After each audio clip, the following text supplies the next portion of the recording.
It's Monday, June 9th, 2014, and you're listening to SYN Boldly, the podcast, the Sign Your Name Project. I'm your host, Trey Comstock, and with me this week is Kathleen Royston. Hello! So, on this week's episode, we are breaking from the norm, and normally we talk about the weighty news of the day, and this week we're going to retreat from that and talk about spiritual retreat and pilgrimage in a discussion-focused show in this week's discussion.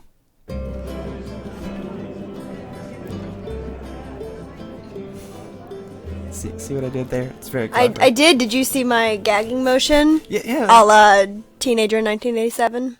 Yes, yeah. I'm here for you. As we were both clearly teenagers in 1987.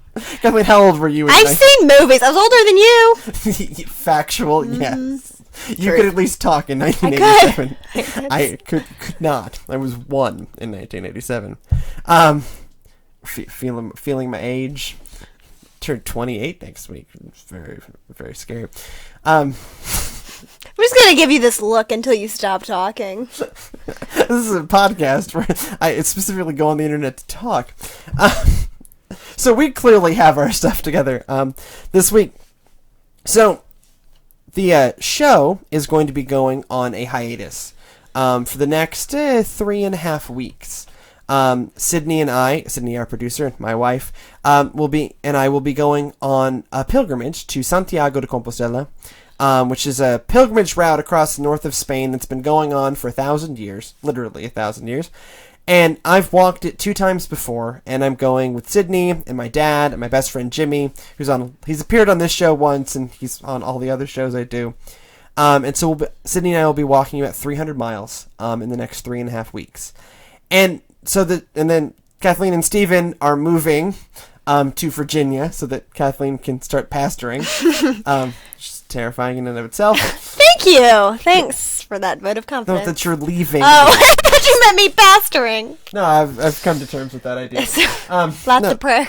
Lots of prayer. The idea of you leaving is what's terrifying. You know, I'll be sitting here alone in my studio looking at microphones and Weeping. Silently to myself. Just weeping. All the time. The mourning, gnashing of teeth. The whole bit. Rending my garments. So anyways, the show's going to take a break for 3.5 weeks so they can move and I can walk.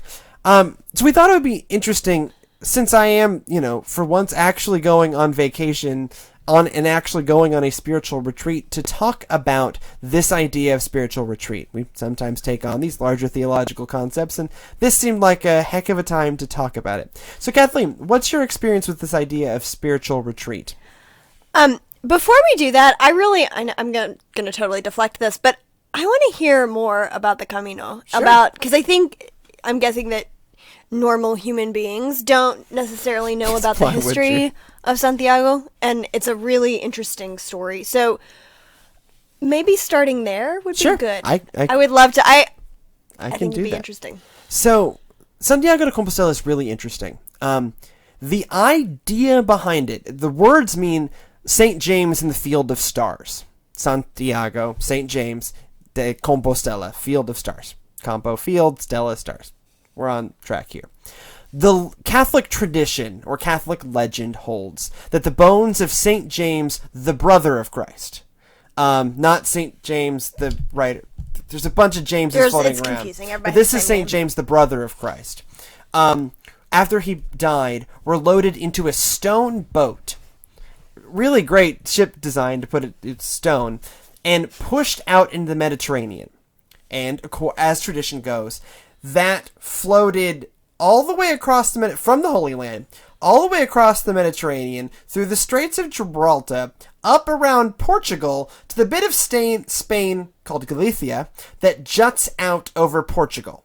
And it ended up, so it crashed onto the beach, and then went inland a few miles, like 50 miles, to a field. And then it was discovered in the year 900, something like that, about 1,100 years ago, by a monk, I believe. And so it was declared St. James in the Field of Stars. And a pilgrimage, a very active pilgrimage, sprung up to go visit the bones of St. James. They're held in a gold-encrusted container ossuary. That's the word, ossuary. Bones are held in ossuaries.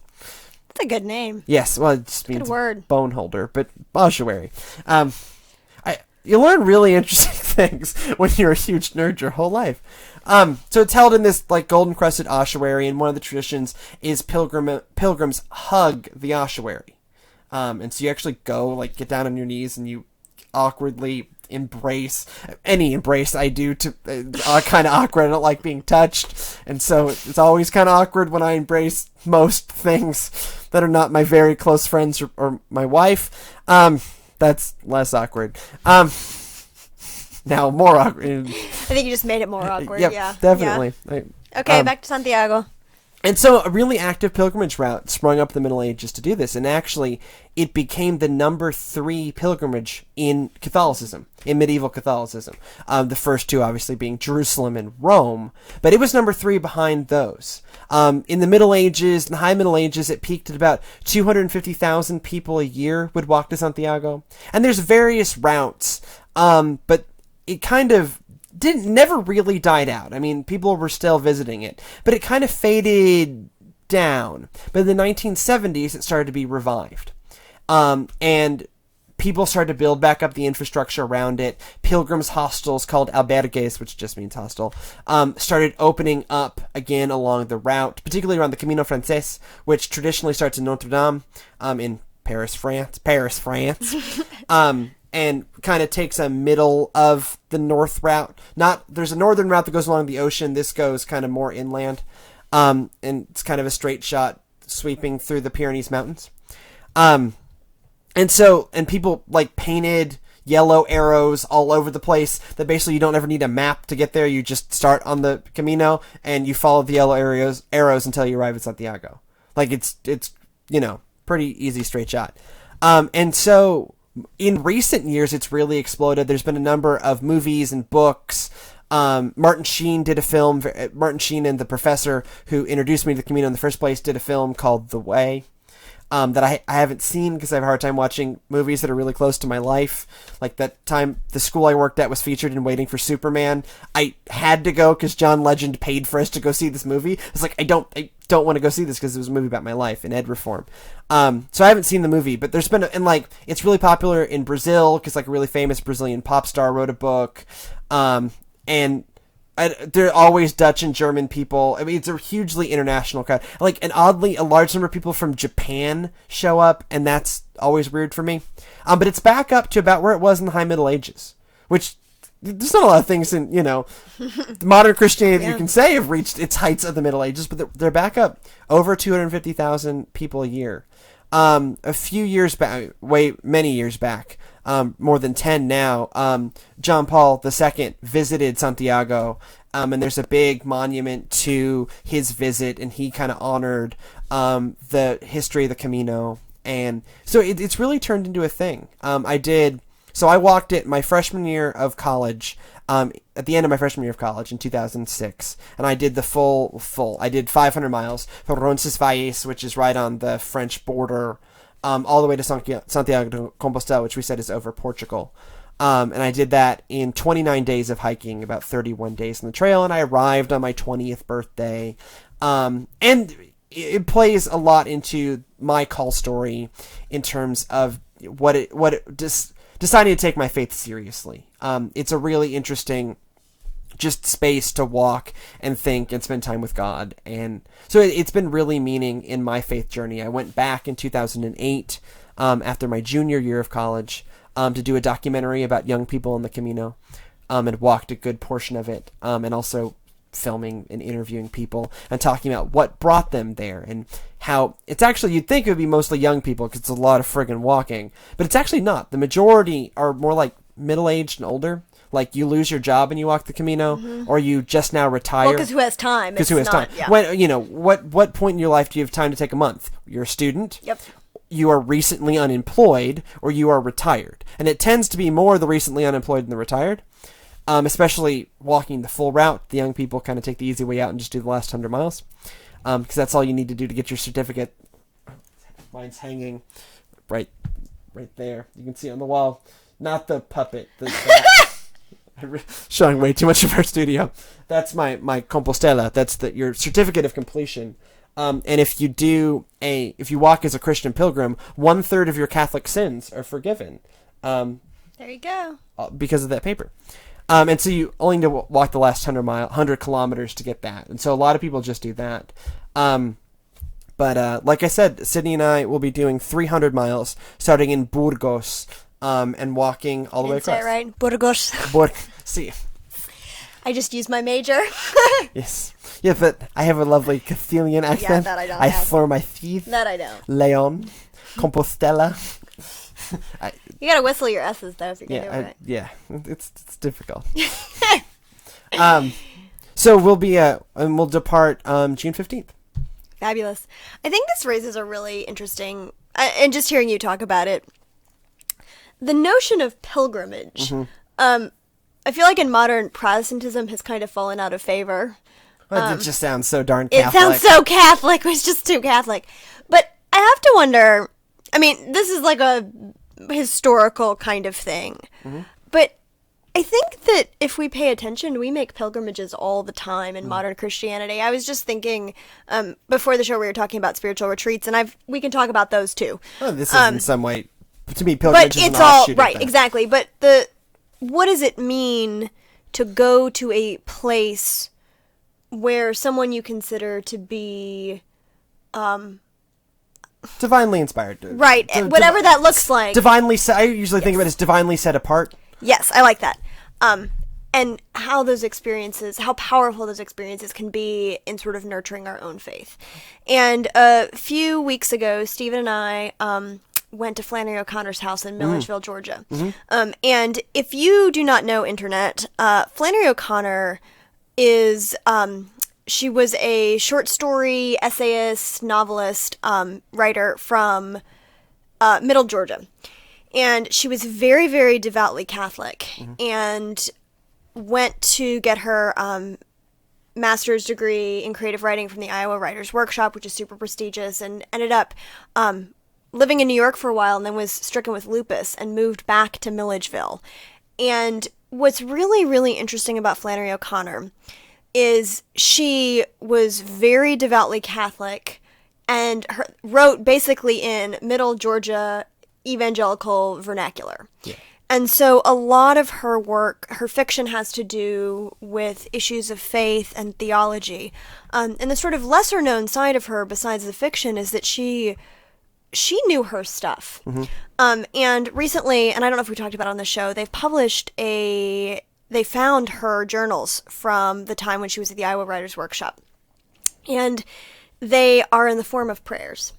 And they are completely non-canonical, traditional prayers. They're fabulous. And she's brilliant. She reveals the difficulties in faith, and she tells the truth. And they're really fantastic. Like her first prayer, she talks about that the way that she prays is saying, you know, I have to do this, I must do this. And she talks about how badly she wants to be a good writer and wants to be published.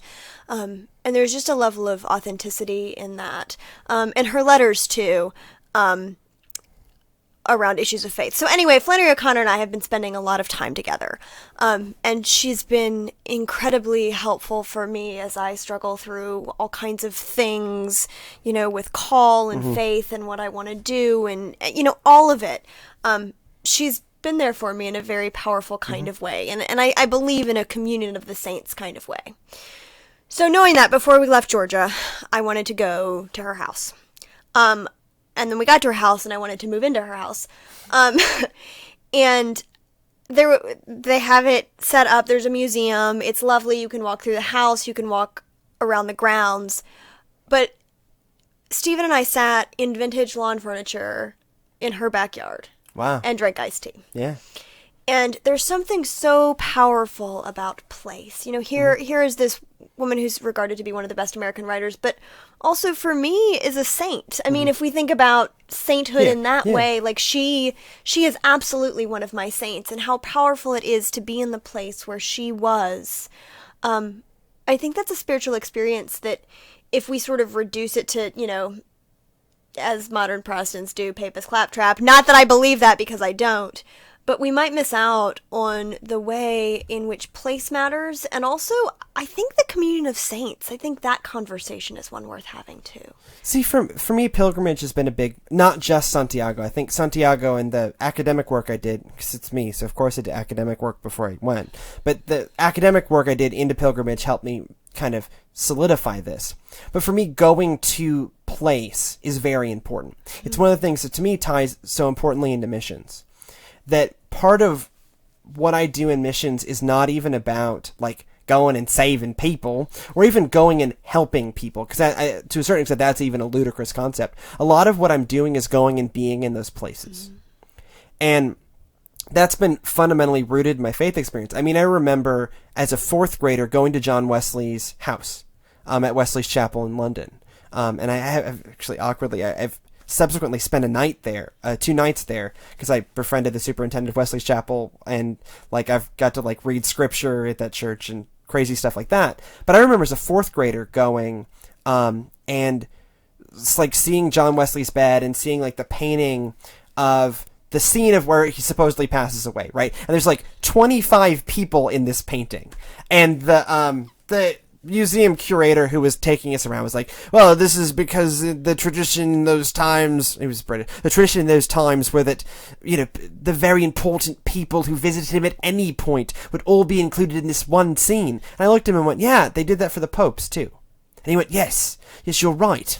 Sonny, you call me something cheesy. Some cheesy British epithet for a younger person. Was it lad? It might have been lad. Actually, might have called me a very, very good lad. Laddie.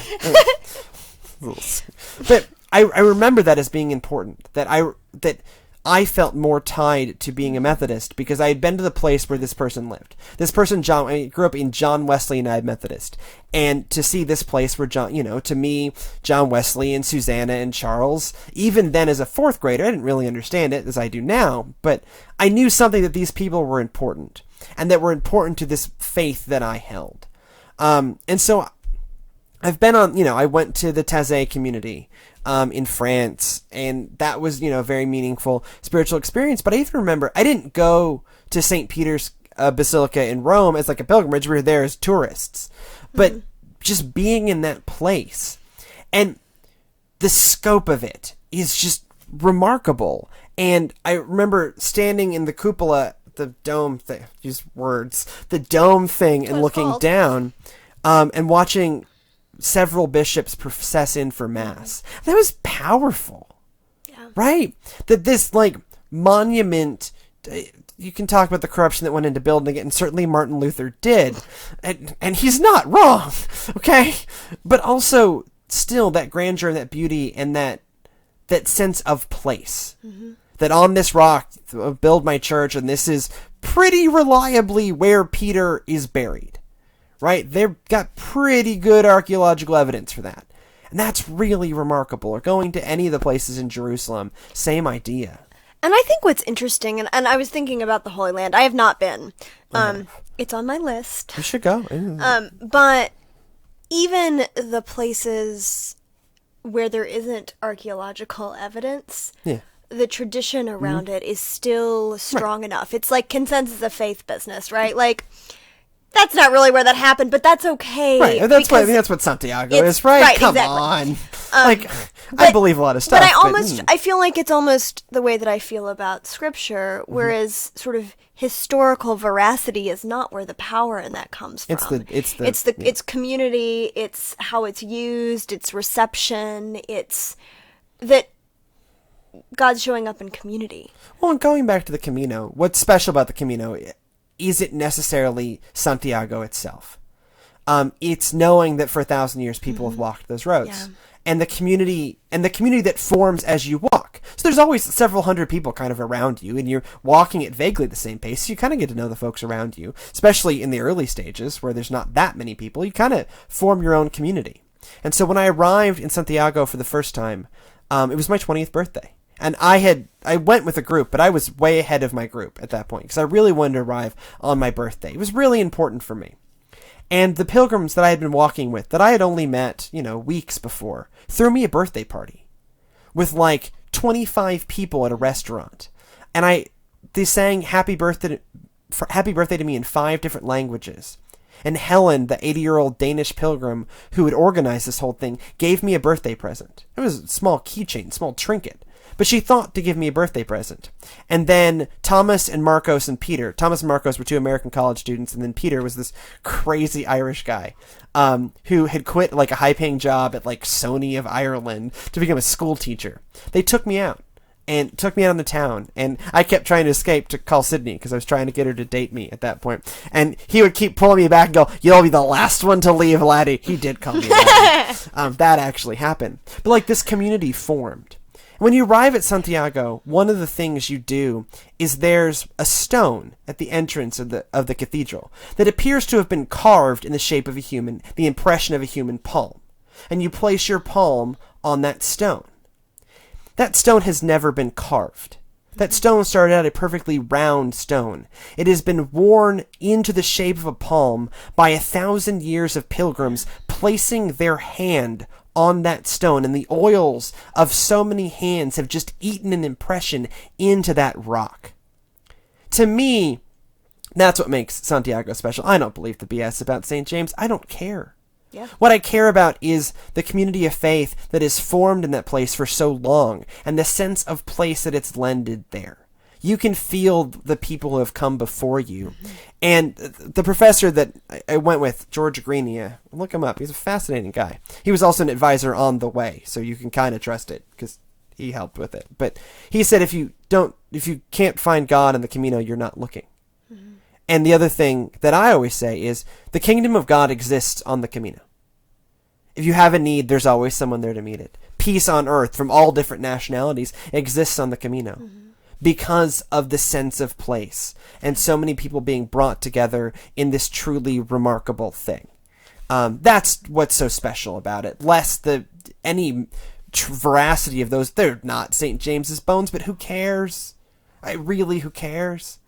I think also for me, it's in the sort of extra canonical places too. Sure. This is a story I said that I would not tell, but I think it's an interesting one. When I was in college, my very good friend and I went to Memphis, and we went to Sun Studio. Mm-hmm. And I swear I was standing on holy ground. Sure. Like, that was one of those very, like, I don't think I knew what that felt like at that point in my life until I stood where Johnny Cash had recorded. Sure. Like, there was something about that. Well, what's interesting is we're a pilgrimage culture. Yeah. There are many cultural pilgrimages, whether it's Sun Studio or Dollywood or Disney World or Disneyland or DC is set up as a pilgrimage, y'all. Like, just like a cathedral is set up for you to walk around it. Or Mars Cheese Castle in Kenosha, Wisconsin. Right, or the world's largest biscuit. Or the Cord Palace. Or Wall Drug. I grew up on a lot of road trips. Right. No, but that's what I mean. Like, our need to road trip is essentially our own form of cultural pilgrimage. It's ingrained in our culture in really strange ways. And I have to think if there's something deeply spiritual about that. I think I went to Disney World last year with my mother. And I realized something at Disney World, which was, it's not that Disney World is in and of itself that amazing, right? Like, there's some like cheesy rides, like the food is pretty good.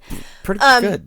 But it's the doing it with your family and doing it with, especially, by now, where like my parents went there on their honeymoon. That's where Sydney and I went on our honeymoon. We went there when I was 5, and it's all of these family experiences. So like when we were at Disney World, Mom would be like, "Do you remember that time when you were 5 and XYZ happened?" And so it's about going with the people you love and doing the same thing. But again, it's about the community that forms around that place. And so I have to wonder, when we talk about spiritual retreats, I think it can be a little overwhelming to be like, oh my gosh, I'm going to have to go to a monastery and eat, bread and wake up at 2:00 in the morning and pray in order for it to count as a spiritual retreat. But I think there are ways in which this happens in our everyday lives, or in our vacation lives. Or thinking about carving space. Yeah. Like, there's the reason why I'm doing the Camino now is this is kind of my last summer off. And so this is kind of my last chance. Welcome to the real world. Yeah. I've been in grad school for 6 years. Oh my gosh. Okay, 5 years. I've been in college. You've been in school for a really long I registered time. for my 19th semester. Oh my Let's gosh. just think about that for a second. I That's registered for my not- 19th semester. And that's not counting summers, which it's more like 24 if I count summers. Don't but count it. Don't count it. It's depressing, really. But so this is my last summer off. And so that's why I'm doing this. But one of the things I try to think of is find that space in either in my vacation life in a more realistic way. So like I drove across the desert Southwest last year. At the beginning of 2013, I drove all the way across from Houston to LA and back by way of Vegas. I drove across, actually ended up driving Georgia to California, like the whole way across the country. And I went to the Grand Canyon, which people can talk about how it's just a hole in the ground all day long. But like, I am not, shall we say, an overtly emotional person, in that I don't express a lot of positive emotions very often. I'm really good at ranting, as many of my friends will Rage. tell you. But if I express a positive emotion, it usually, A, deeply mean it, and B, have a really hard time expressing it. I went to the Grand Canyon at sunset. And I realized something very important. It's really cold in Arizona in winter. True. Like, really, it was like 5 degrees outside. Now, all I had was an army jacket and a little beanie I bought at Walgreens. And I was freezing my tail off. But I looked out at that, and all I could say is, I really should write a poem right now, because that's about all that can capture this. And so I took pictures in between warming my hands against my body. I would then take pictures. But, like, it was the most beautiful thing I'd ever seen. And it's finding those places with meaning and finding that space in your vacation life or in your everyday life of, you know, your mini pilgrimages and your mini retreats to keep your batteries charged. And I think that just reminds me, I grew up in not only a road tripping family, but a camping family. God bless you. This explains why I'm the way that I am. But we tent camped all kinds of strange places. But the best place we tent camped was the Badlands in South Dakota, the Badlands National Park. And we were on the edge, like our campsite was like, if you have not been there, there's interesting sort of dirt rock formations. And our campsite was like on the edge of the park. And you can like go and wander on the formations and climb stuff. It's really cool. But we had our little tent set up and we were with family friends. And all I can remember, and it was dry and it was clear, and I have never seen stars like that. And there would be heat lightning in the evenings. And I was, what, like 12? Sure. And that there are moments in nature of the divine showing up, and sort of the transcendent beauty of creation, and be like, I can't do this. Like that, for me, that has always been what speaks to the presence of God. And I think there are ways to bring that. I mean, obviously, we don't all have time, resources, energy to like go on these, you know, huge trips and sit and look at the stars and ponder the meaning of the universe. But there are certainly ways to do that in regular life. And I think for people who are fed by creation, finding those in your own neighborhood is really important. And I think it's important to be honest here too, and that's really hard for me. I mean, it's one of the reasons why I tend to do this in large chunks all at once, because I have a really hard time finding that in my everyday. And one of the reasons I'm so glad that I'm doing it is I'm tired, you know? I love my job. I love doing this. I love what I do. But it's tiring. And I haven't found that enough of that space. Yeah. And it is really hard to find that. Or at least for me. And I get the sense that I'm not alone in that difficulty. I think for me, it's been so much about learning what feeds me. And I think that, and I know we've talked about this before, but I have issues with sort of traditional spiritual practices. Like the idea of sitting down and having quiet time with Jesus, like makes me want to gouge my eyeballs out because I don't. You're too ADHD for I'm that. way too ADHD for that, and that's not what feeds my soul. And so I think a lot of being spiritually healthy is knowing what you're hungry for. And there's a whole list of things, you know, and we are hungry as human beings for things like beauty, and connection to other people, and sort of knowing what sounds best to you is also important. So we can sit here and say, like, here's a list of spiritual practices, but that's what works for us. You bring up something interesting, though. So one of the things that drives public health people crazy is the fact that anytime anyone any kind of community gets a little more income, they buy two things: cell phones and DVD players. And public health people could go, you could afford better nutrition, and then they start throwing more elaborate funerals. Those are the three things that they tend to do, at least my anecdotal look at the research, is they buy cell phones to connect with people. Mm-hmm. They buy DVDs to feed their mind and connect with the wider world. And they throw elaborate funerals to celebrate the lives of the people they loved. And it drives public health people nuts because they're not spending it on vaccines and they're not spending it on food or protein. And they always like, that's so illogical, irrational. It's like, what are we all Spock? Yes, of course they do that, because the human soul is not just this abstract part of us. It's quite literally deeply integrated in the essence of our being. And our souls need to be fed as much as any other part of us. And they're not separate from our bodies. Right, they're not. That's the other thing, too. And I think when you talk about being tired, it is amazing to me how spiritual exhaustion manifests itself in so many other ways. I get really mad in traffic. Oh, gosh. I get a whole list of stuff that happens. But knowing that and being able to say that when you start getting angry at the world or exhausted without a reason or what you think is a reason, that maybe it's time to take care of your spirit. Yeah. And that it doesn't have to be go on silent prayer retreat. It doesn't have to be. It can be if that's your thing. And you know what? I've been on silent prayer retreat. They're kind of awesome. Brilliant. Yeah, I've been on amazing. Great. Sustaining and wonderful. But I can only do them very seldomly. But there are just certain things that just don't do it for me. Mm-hmm. And I think being honest about that in community in the church is also important. I think we put a lot of emphasis on a very, very narrow range of spiritual practices, what counts as prayer. Mm-hmm. What counts as engaging with scripture, it's this very narrow verbal kind of thing. And if that's not your thing, that's okay too. We are all made differently. I'll close with a story out of my congregation. I was doing a prayer visit with a woman in my congregation, and she had been prayer journaling. Mm-hmm. And she'd come up with this idea on her own, that she would sit down and pray, and nothing would really come to her, and her mind would wander, and so does mine. Mm-hmm. It's just it doesn't work for me. And so she was so worried that she was doing it wrong. Yeah.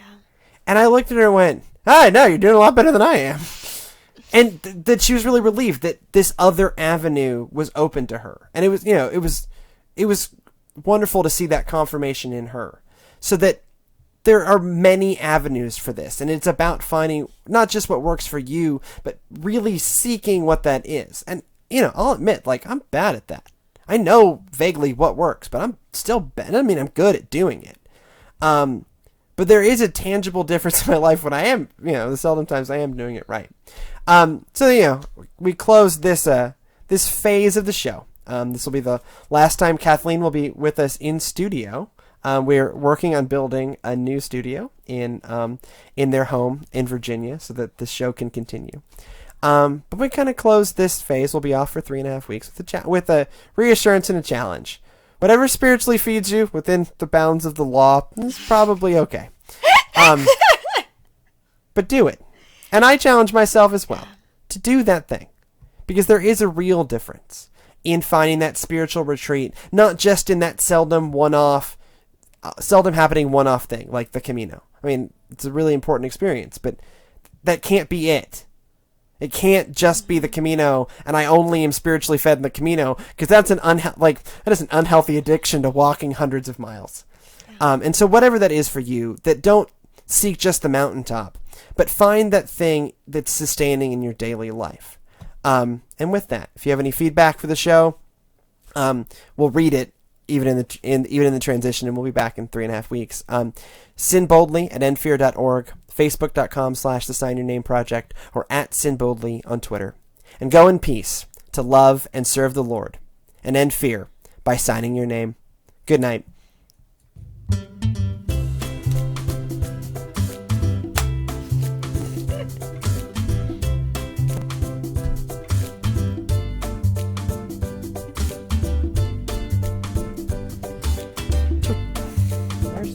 There's the guy. Was he snoring? They're snoring. I heard him. There's the cat. He's under the snoring. Let's see if we can get a good angle on my Papa Stone. There it is. Next to the Avenue Q poster.